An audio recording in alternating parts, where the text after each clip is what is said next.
পামপুৰ গাঁৱতে বুলি নহয়, কেইবাটা গাঁৱতেই হাতী বহুত অত্যাচাৰ। এই আমি ৰাতি হ'লে হাতীৰ অত্যাচাৰত মানে আমি ঘৰত থাকিব নোৱাৰোঁ, মানে ঘৰত ভাঙি দিয়ে। এইফালে জলকীয়া খেতি, সৰিয়হ খেতি, আলু খেতি, ধান এইবিলাক চব খাই নষ্ট কৰি দিয়ে। মানে এনেকুৱা অত্যাচাৰ হৈ আছে।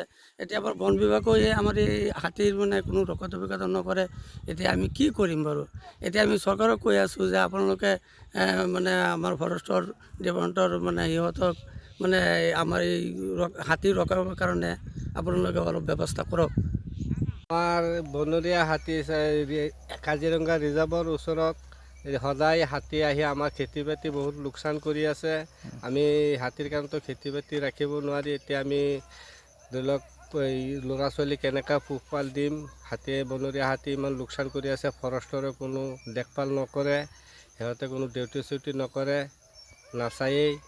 এতিয়া আমাৰ এইটো চৰকাৰৰ ওপৰত আবেদন, আমাৰ সহায় কৰিব লাগে। এই হাতীবিলাক, বনৰীয়া হাতীবিলাক আমাৰ নষ্ট বস্তুবিলাক মানে ক্ষতিগ্ৰস্তবিলাক কি খেতি নষ্ট কৰিছে? আমাৰ এইবিলাক এই মটৰমাহ খেতি, বেঙেনা খেতি, এই আলু খেতি, সৰিয়হ খেতি, এইবিলাক চব ওপৰেদি অহা যোৱা কৰে, ভৰি দি মাৰি মাৰি একদম চব গছ গছনি চব উঠাই দিয়ে। তেনেকুৱা লোকচান কৰি আছে। একদম সদায় আহে, একদম সন্ধিয়াৰ লগে লগে আহি পাই যায়।